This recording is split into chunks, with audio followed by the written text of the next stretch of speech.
Welcome back to the show, everybody. We got a good one for you today. So we have 48 hours and Coinbase is going to suspend trading for XRP. And not too long after that, we're going to see Kraken do it as well. You know, I don't believe that this is just a liability issue alone for the exchanges because of the SEC lawsuit. We're going to get into that. We're also going to talk about 3 reasons XRP is not a security from Brad Garlinghouse. And maybe if this doesn't come down to a legal decision with Ripple and XRP, maybe it comes down to a regulator. And I'm not talking about an SEC regulator either. Let's roll that beautiful intro. This is Digital Perspectives with Brad Kimes. Subscribe for new content notifications. Now, here's Brad Kimes. Come on in. Welcome back to the show. You can follow me on Twitter, back up Bradley above at the top of the screen, and everything that we're talking about here today. Look at the sea of red out here this morning. It is not pretty, unless you're polka dot. That's up over 80% on the 7-day. Bitcoin sitting at 35,995 right now. It's down 9.23 on the 7-day. XRP sitting at 27 cents, 0.2778, and it is 15.66% off on the 7-day as well. Let's go ahead and get into this. We got a lot to unpack. I want to do it very quickly. Listen, we're all well aware that in 48 hours, we have the suspension of XRP trading on Coinbase. And this is absolutely due to the lawsuit from SEC against Ripple that they have an unregistered security with XRP, the asset. Now, we also know on January 29th, we're seeing the suspension of trading as well here in the U.S. on Kraken's platform. Like I said, all of this stems from the lawsuit from the market regulator from the SEC, right? So this is where we're at right now. Now listen to this, because this is 3 reasons, and I want to get into this because, you know, obviously, exchanges are halting trading here in the U.S. because the SEC is a U.S. regulator, market regulator. They don't want to be liable because of this decision not being clear, right? And they don't want people coming after them, which there's already a class action on Coinbase because of this very thing, which prompted the suspension, which is happening 48 hours from now.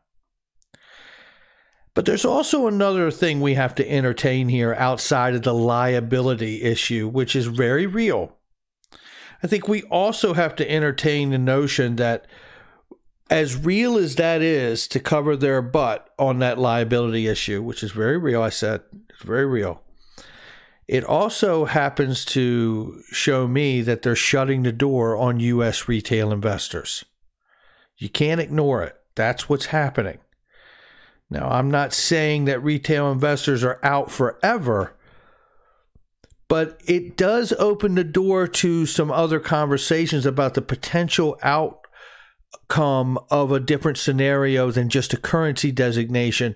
We have to, as investors, or at least we should, examine all the possible and potential outcomes very quickly. I do see the possibility. Not that I wanted to get a currency designation, be very clean, and move through this thing. I do believe XRP is a currency. You know, I believe it works best under that classification. However, without getting hung up on this, I just want to touch on the fact that we could see a different designation that still allows it to function, but may change how you get it. So you could see a designation, regardless of what they call it, that could change it to having to be an accredited investor status to get it, which means you have to hit a certain requirement for the amount of assets you hold and the money you make a year. It could be a situation that they're going to make you get it through a broker instead, right? So then there's broker fees, and now brokers have it, and they pretty much pull it back off of the secondary markets. It may be that the door is shutting because we're going to get legal clarity, or maybe we're going to hear from another regulator that's not a market regulator, but a prudential regulator.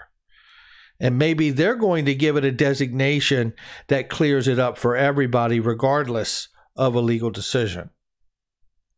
Maybe that leads us to what could be a price set because of the synchronizing of collateral brought onto the ledger to begin to create a wholesale market in the digital payment rail, XRP ledger, for settlement through central banks, let's say, or FX clearinghouses.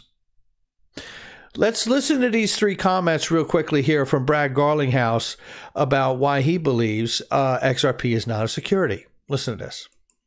The official who basically said Ethereum and Bitcoin are not securities. You know, he focused a lot on decentralization. That's apparently the key thing, that, you know, no one's controlling it, no central actor, no third party. Now I want to read you, he didn't bring up Ripple, but I want to read you something. This is what he said.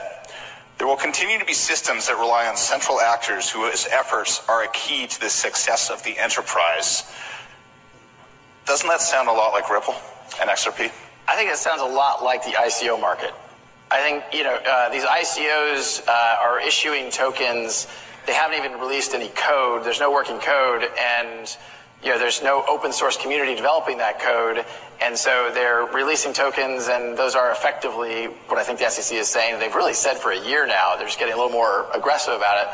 They're saying these are securities. I think it's really clear that XRP is not a security. And I'll give you three key arguments here. One is, if Ripple, the company, shut down tomorrow, the XRP ledger would continue to operate. It's open source, decentralized technology that exists independent of Ripple. The second is, if you buy XRP, like the people buying XRP, they don't think they're buying shares of Ripple. Like, there's a company called Ripple. We are a private company. We have investors. People have bought shares of Ripple, the company, but you buying XRP doesn't give you ownership of Ripple. It doesn't give you access to dividends or profits that may come from Ripple. But doesn't your treasury management, because Ripple does have this hoard of XRP, won't that sort of inform the success of XRP in the long run? No, I think, I mean, I don't think that our ownership of XRP gives us control. I mean, it is an open source, decentralized technology. Just because we own a lot of an asset, it's a little, Saudi Arabia owns a lot of oil. That it gives, you know, that doesn't give them control of oil. So I think there's a whole lot of examples where XRP behaves and acts a lot more like a currency, like a commodity. The third point, you know, if the first one is it exists independently, the second one is it's the ownership point, and the third one really back to utility. You know, XRP is solving a problem. You know, securities don't. There's no utility in a security. So. That's it right there. And those are all fantastic points laid out by Brad Garlinghouse. Now, I want to remind you of a clip that I just played this morning, and I'm only going to play a split second of it, so just bear with me. I'm going to take you to the end of this thing, but hang in there with me. Listen to what Michelle Bond said at her time at Ripple here in this one spot. We really are partnering with financial institutions, and we're operating within the existing regulatory framework. That's actually always been the bedrock of Ripple's strategy. That's something very important to us. The other thing that I think sets us apart is that we're really changing the infrastructure for cross-border payments, and we're not consumer-facing in any way. So I think, and they're not consumer-facing in any way. And now you have the three great arguments at why we're not a security from Brad Garlinghouse, which are great. And by the way, shout out to XRP Yo-Yo for these clips as well. Hope you're doing well. But not only did he lay that out, that why they're not a security, and those things are pretty obvious. I think Brad made some very great points. So I think they're pretty obvious. So is the fact that they're telling you that they're not consumer facing in any way. And I want you to listen to Brad Garlinghouse express that very clearly here as well. Expanded a lot as we have brought volume and as we have brought, you know, these institutional flows. We are not, and to be very clear, we are not focused. I've said this a bunch. The consumer speculator is not our target market. Did you hear that? You and I are not their target market. Now, I'm not saying that is a bad thing. I'm saying that for a point of awareness. Of course, we're not the target market. Central banks are, payment providers, remittance companies, small, medium enterprises, anybody who's got Nostro money around the world because they do business around the world, they can help them solve that problem by bringing their volume and their utility on their network, which is the XRP ledger and RippleNet. So what I'm getting at here is that with this lawsuit, as real as the issue and the points that Brad Garlinghouse made about why XRP is not a security are just as valid and just as strong as the idea and understanding that this lawsuit could easily represent the same notion that it's also about changing and pivoting and posturing towards where they're about to go now, which is live with the institutions, the financial institutions of the world, the central banks, and everything else that we just talked about. That, I believe, is hugely why we're pivoting. It is also hugely why we're having this case, so we can get the clarity so they can move forward without any problem whatsoever. No one challenging anything. Now, then there's the idea of what if the case gets dropped? Okay, well, if the case gets dropped, we still have to have a situation where we see that we have the protection to move forward for the customers using the products. And remember, it's not us they're worried about. Obviously, consumer protection and investment protections are standard protocol that exists within agencies like the SEC and the CFTC. Those things are already there for us broadly. What's happening here has been very painful to all of us who have been in this space because of the neglect of the SEC to address this 7 years ago and to wait that period of time to now do it. And now the agency and the market regulator is the one who's actually hurting us, not Ripple or XRP at all, right? So things are a little backwards here. So you have to ask yourself, as much as it is about the liability to protect the exchanges from what's going on here to halt the trading, I also have to wonder if in this same window we get the clarity we need while we're not able to buy. Right? Because at the end of the day, let's give an example of who this is for. Now, this was inspired to make this point by Working Money Channel and XRP Yo-Yo again, because someone sent me a video from Working Money Channel and I checked it out. Shout out to him. And this is American Express, who has been joined a partner of RippleNet since 2017 of November, giving visibility and speed in global commercial payments. Now, this is just one example of an enormous payment rail through American Express. Because here's an article that was brought up on Working Money Channel, discussions about possible replacements of the dollar as a world reserve currency have until recently tendered to center around existing national currencies such as the euro, renminbi, but now a new contender for world reserve currency has appeared to be a digital currency or cryptocurrency. Now, I'm not going to read the whole article. I've already gone through it. And I think this article has actually been around for some time, if I remember. But nevertheless, it's a good article. And down here in the bottom, what I wanted to bring out is it goes through the Libra when that was introduced, the Facebook coin. It goes through, the introduction of CBDCs. It even entertains the notion of what Bitcoin would be like as a world reserve currency. I think we all understand that's where the article goes wrong. And I like Bitcoin, but it doesn't work as a world reserve currency. Oh, boy. So anyway, but we could stop short there and we could look at one of the things I wanted to highlight out here just to show where we are going. Let me show you what Ripple is actually working towards, because it's not consumers, right? It's not consumer investors or retail investors or consumer speculators. We're not it. It says here in this American Express article that's partnered with Ripple on RippleNet, says the CLS FX settlement system already links 18 central banks for instantaneous FX settlement, although the time window is at present only 5 hours rather than 24. Now, it talks about the benefit if you could get everybody's central bank digital currency created. You could have this private network where everybody's working in a very quick settlement 24/7, 365, And the reality is, what is CLS? CLS is a continuous link settlement, a special U.S. financial institution that provides settlement services for members in the foreign exchange market. Forex is the currency market, okay? The settlement of the currency market. We come down here and we see Services started operating in 2002 as an EDGE Act corporation, a limited purpose bank regulated by the Federal Reserve Bank of New York. Since it began operations in 2002, you'll want to listen to this part, CLS has rapidly increased and by March of 2017 was settling just over 50% of global FX transactions.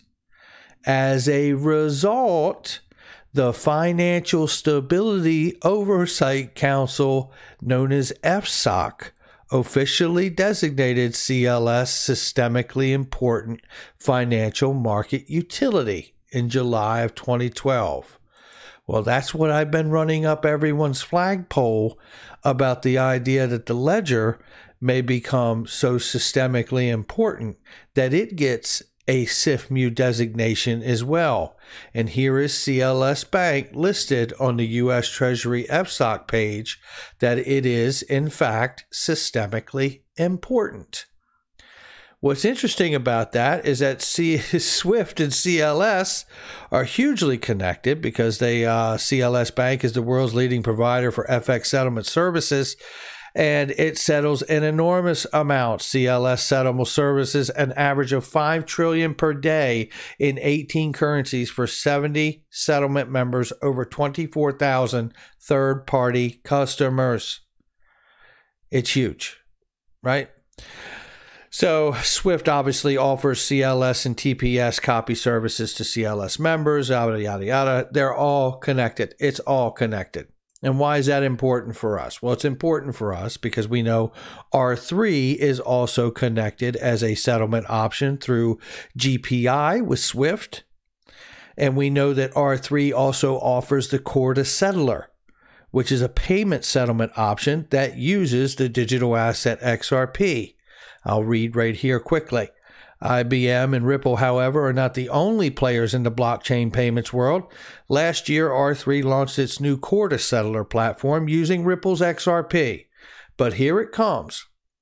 In January, SWIFT announced, and this was in April 2019 that this article was written, January, SWIFT announced a partnership with R3 where they collaborating to test core to settler, specifically to integrate GPI with core to settler. However, as core to settler depends on the XRP token. They do say further down in the article they had plans to later expand to open that offering up to more than just XRP, the digital asset, and other assets as well. But that is that. So all this to say that, maybe the trading halt is also about, look, broadly, U.S. consumers buy a lot of investment products, especially speculative. So maybe this is about hampering some of that while they attempt to get clarity on a decision on the asset, because ultimately the asset is not a consumer investment product the way Brad Garlinghouse has explained it. After all, we do have to remember that at the same time this conversation's happening, SBI is testing right now XRP in that $6.6 trillion foreign exchange market. That's what this is for. I tell you what, this is the most interesting thing I have ever followed in my entire life. And I really do believe what we are witnessing is something that you don't see in 5, maybe 6 lifetimes. It is the introduction of a new asset class to the traditional commodities markets. It's money. Now, I don't know what they end up calling it, but I know one thing. They need it more than I want it, more than we want it. And boy, do we want it pretty bad.